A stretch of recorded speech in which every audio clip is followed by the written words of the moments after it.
অখিল গগৈ ডাঙৰীয়া আপোনাক মই স্বাগতম জনাইছোঁ। সময়খিনি বৰ স্পৰ্শকাতৰ। আচলতে এই ধৰণৰ সমস্যাটোক লৈ কিমান আৰু হেতালি খেলিব।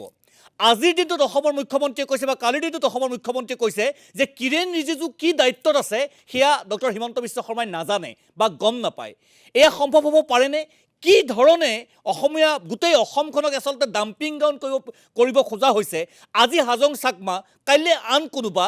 আৰু আটাইতকৈ ডাঙৰ কথা, আজিৰ দিনটোত জাতীয় দল সংগঠন যিদৰে সৰব হ'ব লাগিছিলে, যি পৰ্যায়ত কা আন্দোলনৰ বিৰুদ্ধে ৰাইজ ওলাই আহিছিলে বা সেই গণজাগৰণক যিদৰে আগুৱাই লৈ যাব লাগিছিলে আমি দেখা পোৱা নাই। আকৌ আমি ক'ৰবাত ব্যৰ্থ হৈছোঁ নেকি বা এই মুহূৰ্তত কি কৰা উচিত? গগৈ ডাঙৰীয়া। প্ৰথম কথা, অসমৰ মুখ্যমন্ত্ৰীজনে যে কিৰেণ ৰিজিজুৰ লগত যে কথাটো পাতিছে, অৰুণাচল চৰকাৰ বা কিৰেণ ৰিজিজুৱে যে আচলতে অসমৰ মুখ্যমন্ত্ৰীক কথাটো কৈছে, এই কথাটো সঁচা বুলি আমি খাটাং হ'ব পাৰোঁ। কাৰণ অসমৰ মুখ্যমন্ত্ৰীয়ে কিৰেণ ৰিজিজুৰ বিৰুদ্ধে জোৰকৈ কথা ক'ব পৰা নাই। কিৰেণ ৰিজিজুৱে এনেকুৱা কথা আমাৰ লগত পতাই নাই। কিৰেণ ৰিজিজুক আমি সমালোচনা কৰাৰ দৰকাৰ আছিলে। কিৰেণ ৰিজিজুক গালি পৰাৰ দৰকাৰ আছিলে যে কিয় মিছা কথা ক'ব, অসমত কিয় আমি এনেকুৱা ধৰণে সংস্থাপিত কৰিম, এনেকুৱা ধৰণৰ আচলতে তেওঁ খং উঠিব লাগিছিলে। কিন্তু দেখা গৈছে যে অসমৰ মুখ্যমন্ত্ৰীজনে অকল চতুৰালিৰে কথা কৈছে, ধূৰ্তামিৰে কথা কৈছে। তাৰমানে কিৰেণ ৰিজিজুৱে অসমৰ মুখ্যমন্ত্ৰীক এই 5 লাখ চাকমা বা হাজং শৰণাৰ্থীক যে ইয়াতে নিৰাপত্তা দিবৰ কাৰণে, ইয়াতে নাগৰিকত্ব দিবৰ কাৰণে, ইয়াতে সংস্থাপিত কৰিবৰ কাৰণে কৈছে, এই কথাটো অসমৰ মুখ্যমন্ত্ৰীৰ ভাষ্যৰ পৰাই আমি বুজিব পাৰোঁ।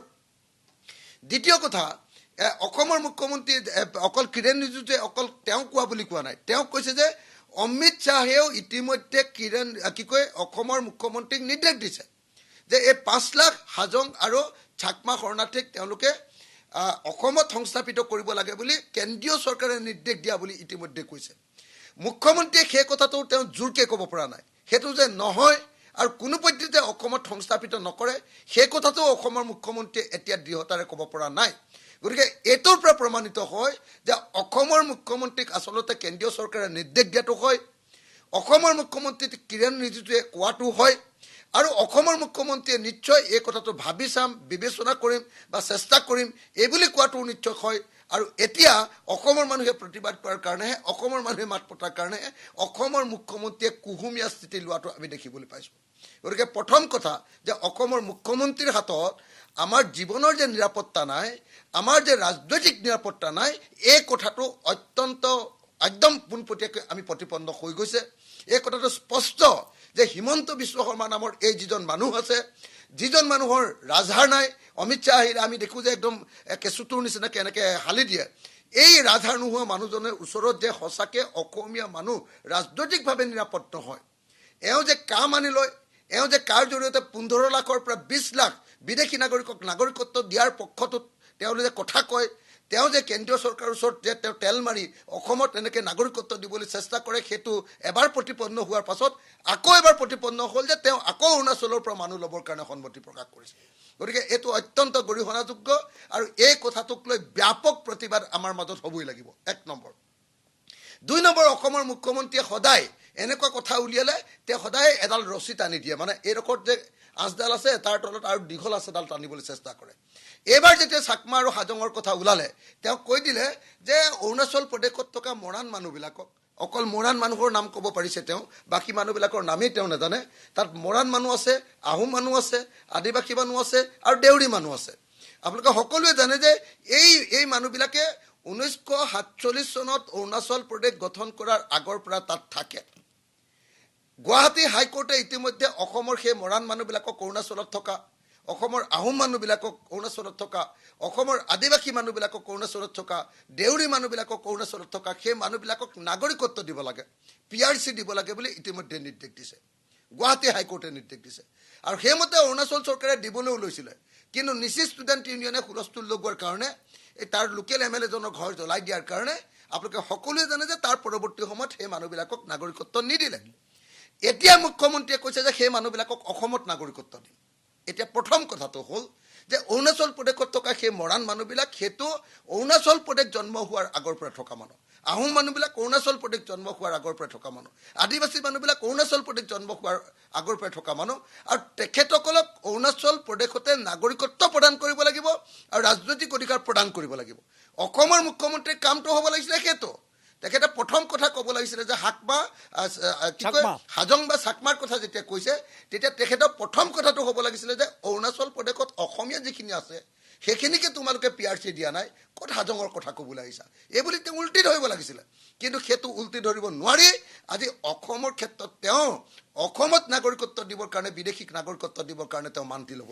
গগৈ ডাঙৰীয়া অখিল গগৈ ডাঙৰীয়া, মই এই কথাটো মই যদি আপোনাক এনেকৈ সোধোঁ যে কিৰেণ ৰিজিজুৱে সেই সংবাদমেলখন দিয়াৰ কাৰণেহে কথাখিনি পোহৰলৈ আহিলে, নহ'লে এই কথাখিনি আমাৰ জ্ঞাত নাছিলে যদি এনেকুৱা ধৰণৰ গোপন আলোচনা হৈছে, দিল্লীয়ে দিছপুৰক নিৰ্দেশ দিছে, আৰু লগতে আমাৰ অসমখনে আৰু কিমান কিমান ভৰ বহন কৰিব। 6 জনগোষ্ঠীৰ জনজাতিকৰণ হোৱা নাই, এই সমস্যাটো জৰ্জৰিত হৈ আছেই। জনগোষ্ঠীয় ৰাইজ কি পৰ্যায়ত আছে বা সেই জনজাতিসমূহৰ জনতা কি পৰ্যায়ত আছে আমি সকলোৱে জানো। তাৰপিছত যদি গোপনে এই ধৰণৰ পৰিকল্পনা হয়, গোপনে যদি এনেকুৱা কাৰ্যকলাপ হয়, অসমীয়া ৰাইজৰ, অসমত থকা জনজাতি ৰাইজৰ, অসমত থকা থলুৱা জনগোষ্ঠী ৰাইজৰ ভৱিষ্যত কোন দিশে?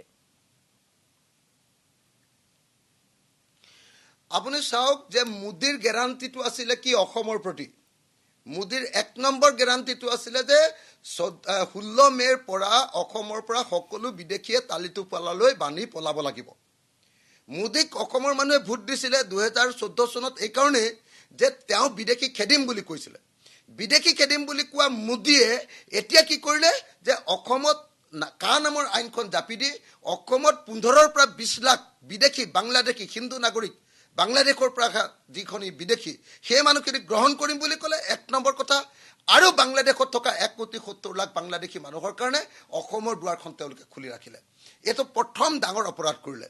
এতিয়া তাৰপিছত দ্বিতীয় অপৰাধটো হ'ল যে এতিয়া হিমন্ত বিশ্ব শৰ্মা, ৰাজহাড় নথকা হিমন্ত বিশ্ব শৰ্মা, এই দুৰ্বল চিতীয়া হিমন্ত বিশ্ব শৰ্মা, কেন্দ্ৰৰ ওচৰত লেতু হেতু হোৱা হিমন্ত বিশ্ব শৰ্মা, আৰু নিজৰ চেকা, নিজৰ দাগ, নিজৰ কেলেংকাৰী ঢাকিবৰ কাৰণে, নিজৰ ৰাজনৈতিক ক্ষমতাত থাকিবৰ কাৰণে, তেওঁ নিজক বচাবৰ কাৰণে কেন্দ্ৰৰ ওচৰত লেতু হেতু হৈ থকা এই হিমন্ত বিশ্ব শৰ্মাই এইবাৰ হাজং আৰু চাকমাকো ল'ম বুলি তেওঁ ক'লে।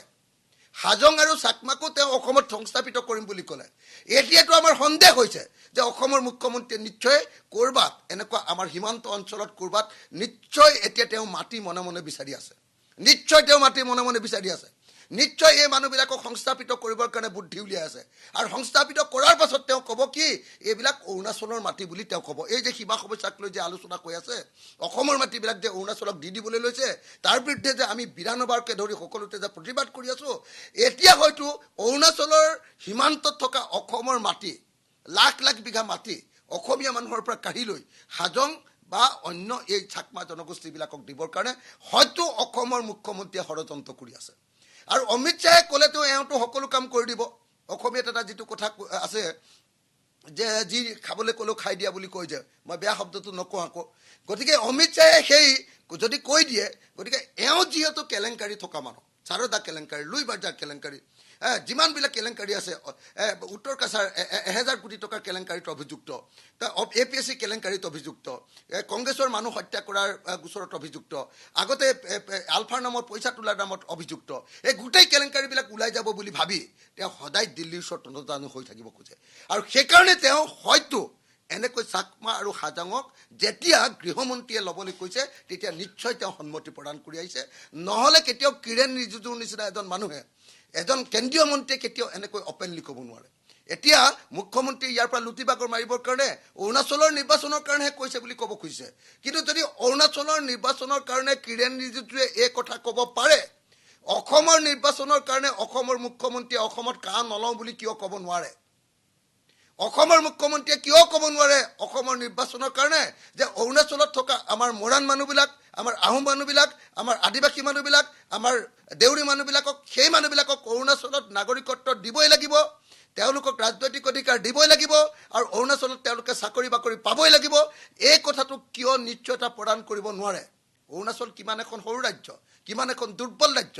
সেই দুৰ্বল ৰাজ্যখনক যদি অসমৰ মুখ্যমন্ত্ৰীয়ে এইটো কনভিন্স কৰিব নোৱাৰে, উল্টাই যদি অৰুণাচল প্ৰদেশৰ কথা মতে 5 লাখ নাগৰিকক 5 লাখ বিদেশীক যদি অসমত সংস্থাপিত কৰিম বুলি কৈছে তেতিয়াহ'লে এই মুখ্যমন্ত্ৰীক নিশ্চয় আমি কেতিয়াও সহ্য কৰিব নোৱাৰোঁ আমি অসমৰ প্ৰত্যেকজন নাগৰিকে ইয়াৰ বিৰোধিতা কৰিব লাগিব আৰু অসমৰ প্ৰত্যেকটো জাতীয় সংগঠনে ইয়াৰ বিৰুদ্ধে ৰাজপথলৈ ওলাই আহিব লাগিব মই সদৌ অসম ছাত্ৰ সন্থা অসম জাতীয়তাবাদী যুৱ ছাত্ৰ পৰিষদ কৃষক মুক্তি সংগ্ৰাম সমিতি আৰু সকলো জনগোষ্ঠীয় সংগঠনক বিনম্ৰভাৱে অনুৰোধ জনাওঁ আহক আপোনালোকে সকলোৱে লগ লাগি মুখ্যমন্ত্ৰীৰ এই চক্ৰান্তৰ বিৰুদ্ধে ব্যাপক ৰূপত প্ৰতিবাদ গঢ়ি তোলক ধন্যবাদ জনাইছোঁ অখিল গগৈ ডাঙৰীয়া।